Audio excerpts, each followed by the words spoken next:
¿Alguna vez has tenido uno de esos días donde todo parece salir mal sin razón aparente? No me refiero a mala suerte, sino a una sensación pesada, como si hubiera una resistencia activa en tu contra. Como si estuvieras caminando con el viento golpeándote la cara, pero no hay viento. ¿Te ha pasado? Uf, totalmente.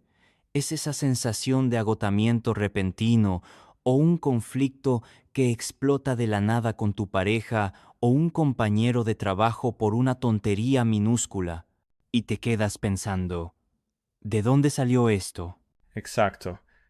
Y generalmente lo atribuimos al estrés, al clima, o a que hoy no es mi día. Pero, ¿y si te dijera que hay algo más detrás de ese telón? Hoy vamos a sumergirnos en un tema que, aunque suena a película de ficción para algunos, es una realidad palpable para muchos: la guerra espiritual. Y no estoy hablando de ver fantasmas en cada esquina. Claro, y ese es el primer punto que necesitamos aclarar. Cuando hablamos de guerra espiritual, mucha gente se imagina escenas del exorcista, cabezas girando y cosas extremas, pero la realidad, y lo que vamos a desglosar hoy, basándonos en los textos bíblicos y la experiencia humana, es que esta batalla es mucho más sutil, mucho más inteligente y por ende más peligrosa. Me gusta esa palabra, sutil, porque si fuera obvio, si se apareciera un monstruo rojo con un tridente en tu sala, sabrías qué hacer: salir corriendo o ponerte a orar. Pero el problema es que el enemigo no juega así. Exactamente. La estrategia principal no es el miedo paralizante, al menos no al principio. Es el engaño. Fíjate en esto. La premisa fundamental de la guerra espiritual es que hay dos reinos en conflicto. No es una metáfora poética sobre el bien y el mal dentro de ti. Estamos hablando de una realidad objetiva, y el mayor truco del enemigo es hacerte creer que él no existe o que tus problemas son puramente circunstanciales. Es como lo que dicen de los espías: el mejor espía es el que nadie sabe que está ahí. Entonces, si aceptamos esta premisa de que estamos en un campo de batalla invisible, ¿quién es el oponente? Porque a veces siento que mi oponente es mi jefe, o el tráfico, o mi propia cuenta bancaria. Esa es la trampa número uno. La escritura es muy clara en esto, específicamente en Efesios, donde dice que nuestra lucha no es contra sangre y carne. Eso es revolucionario si lo piensas. Significa que esa persona que te está haciendo la vida imposible no es tu verdadero enemigo. Es quizás un peón, o está siendo influenciada, o simplemente es una distracción. El verdadero enemigo son huestes espirituales. Espera, detengámonos ahí un segundo, porque eso cambia la perspectiva de todo. Si mi lucha no es contra mi vecino ruidoso, sino contra una influencia espiritual que busca robarme la paz a través de él, entonces mi reacción no debería ser gritarle al vecino. Bingo. Si le gritas al vecino, perdiste la batalla, porque el objetivo del enemigo no es que el vecino haga ruido. El objetivo es que tú pierdas el control, que entres en ira, que rompas la comunión con Dios y con los demás. El ruido es solo el cebo. El anzuelo es tu reacción. Vaya, eso pone mucha responsabilidad sobre nosotros, pero a la vez es liberador, ¿no? Porque significa que no soy una víctima de las circunstancias. Tengo un rol activo. Pero, ¿cómo se ve esto en la mente? Porque siento que ahí es donde ocurre la mayor parte de la pelea. El campo de batalla principal es, sin duda, la mente. Piénsalo así. El enemigo es un mentiroso. De hecho, se le llama el padre de la mentira. Él no puede obligarte a pecar o a deprimirte. No tiene el poder de controlarte como una marioneta. Pero lo que sí puede hacer es sugerir pensamientos. Sugerir, como una voz. no necesariamente una voz audible. Es más como un pensamiento en primera persona que suena igual a tu propia voz interna. Por ejemplo, cometes un error en el trabajo y de repente piensas, soy un inútil, nunca hago nada bien. ¿Ese pensamiento es tuyo? ¿O es una flecha lanzada para desmoralizarte? Eso es aterrador y fascinante a la vez, porque si no tengo el filtro para distinguir qué es mío y qué es un ataque externo, me lo trago todo. Asumo que yo soy el que piensa que soy un fracaso. Y ahí es donde el enemigo gana terreno. Si aceptas la mentira como una verdad propia, empiezas a vivir basado en esa mentira. Te vuelves inseguro, te aíslas, dejas de intentar cosas nuevas. Y todo comenzó con una simple sugerencia sutil que no rechazaste a tiempo. Por eso la Biblia habla de llevar cautivo todo pensamiento. Es un lenguaje militar. No dejas entrar a cualquiera a tu fortaleza. Pides identificación. Identifíquese, soldado. Me gusta. Pero, ¿qué pasa con el otro extremo? Hablábamos de la gente que ignora esto, pero también he visto gente que ve al diablo hasta en la sopa fría. Si se les pincha una llanta, es un ataque espiritual. Si se les quema el arroz, es un demonio en la cocina. Ja, ja, ja. Sí, ese es el otro error clásico. Sí es. Lewis lo decía brillantemente. Hay dos errores iguales y opuestos en los que podemos caer respecto a los demonios. Uno es no creer en su existencia. El otro es creer y sentir un interés excesivo y malsano por ellos. Necesitamos equilibrio.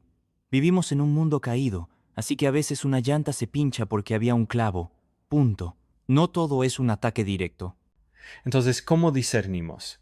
¿Cómo sé cuándo es simplemente la vida siendo difícil y cuándo estoy bajo un ataque espiritual que requiere una defensa estratégica? Generalmente, el ataque espiritual tiene un patrón.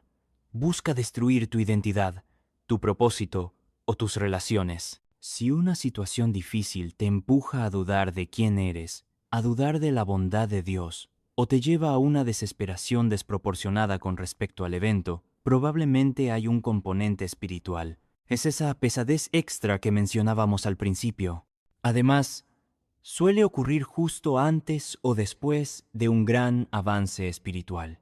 Claro, como cuando decides empezar a orar más o a mejorar tu vida y de repente todo se rompe. Exacto. Nadie ataca a un soldado que está durmiendo o que se ha rendido. Si sientes resistencia, es una buena señal. Significa que estás avanzando en dirección contraria a la corriente. Los peces muertos flotan corriente abajo. Solo los vivos nadan contra la corriente. La resistencia es prueba de vida. Esa es una imagen poderosa. La resistencia como confirmación, no como señal de que debo detenerme. Ahora, hablemos de las armas. Si estoy en esta guerra y mi mente es el campo de batalla, ¿con qué me defiendo? No puedo tirarles una Biblia física a los problemas. Bueno, podrías, pero no sería muy efectivo, jajaja. La herramienta principal es la verdad. Si el arma del enemigo es la mentira, el antídoto es la verdad.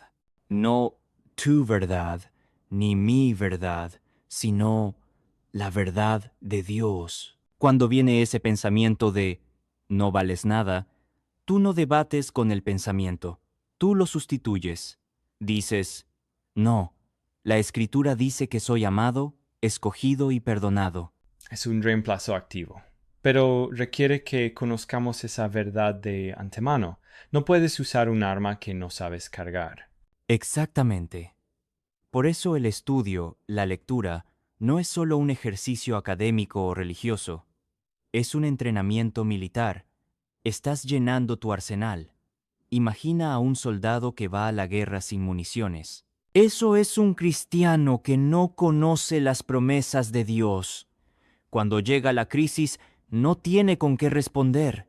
Solo tiene sus emociones, Y las emociones son muy malas consejeras en medio del fuego cruzado. Y me imagino que la oración juega un rol vital aquí, no como una lista de deseos, sino como... ¿Cómo lo describirías? Como un walkie-talkie con el comandante. La oración en la guerra espiritual es pedir cobertura, pedir visión. A veces estamos tan cegados por el polvo de la batalla que no vemos la salida. Orar es elevarse por encima del laberinto para ver el mapa completo, y también es invocar una autoridad que no es la nuestra. Tú no reprendes al mal en tu nombre, lo haces en el nombre de Jesús. Es una cuestión de rango, no de fuerza personal. Eso me quita un peso de encima. No tengo que ser un superhéroe espiritual. Solo tengo que estar conectado con el que tiene el poder. Pero, volviendo a la vida diaria, ¿qué le dirías a alguien que nos está escuchando y se siente abrumado ahora mismo? Alguien que dice, entiendo la teoría, pero siento que me estoy ahogando. Le diría que el primer paso es reconocer la batalla. A veces, simplemente nombrar lo que está pasando le quita poder. Decir, esto no soy yo, esto es un ataque de desánimo. Ipsilon segundo, nupelis solo. El lobo ataca a la oveja que se separa del rebaño. El aislamiento es la estrategia favorita del enemigo. Busca a alguien, cuéntale lo que te pasa, pide oración. La luz disipa las tinieblas. Cuando sacas tus miedos a la luz, pierden su poder de terror. El aislamiento es cierto. Cuando estamos solos en nuestra cabeza, las mentiras suenan muy fuertes. Cuando las compartimos, a veces nos damos cuenta de lo ridículas que son. Así es. Y recuerda, la guerra ya tiene un final escrito. No estamos peleando por la victoria, estamos peleando desde la victoria. La batalla decisiva ya se ganó en la cruz. Lo que estamos haciendo ahora es mantener el terreno y no dejar que el enemigo nos robe lo que ya es nuestro. Esa distinción es clave. No peleo para ver si gano, peleo porque ya gané y no voy a ceder. Cambia totalmente la actitud. Dejas de pelear con miedo y empiezas a pelear con autoridad. Y con gozo. Parece contradictorio, pero un guerrero espiritual puede tener gozo en medio de la batalla, porque sabe que su seguridad no depende de las circunstancias externas, sino de su posición en Cristo. El enemigo odia tu gozo. Si puedes reírte en medio de la tormenta, has desarmado una de sus mayores armas. Wow. Reírse en la tormenta. Eso sí es un nivel avanzado. Para ir cerrando, me quedo con esta idea de la conciencia constante. No paranoia, sino conciencia. Vivir despiertos. Vivir despiertos, sí, como centinelas, no angustiados, pero sí atentos. La vida espiritual no es un crucero de vacaciones, es una misión, y cada día tenemos la oportunidad de avanzar, de recuperar territorio en nuestras familias, en nuestros trabajos, simplemente viviendo la verdad y rechazando las mentiras. Y quizás esa mala racha que estás pasando no es el fin del mundo, sino el comienzo de una nueva etapa de fortaleza si decides verla con los lentes correctos.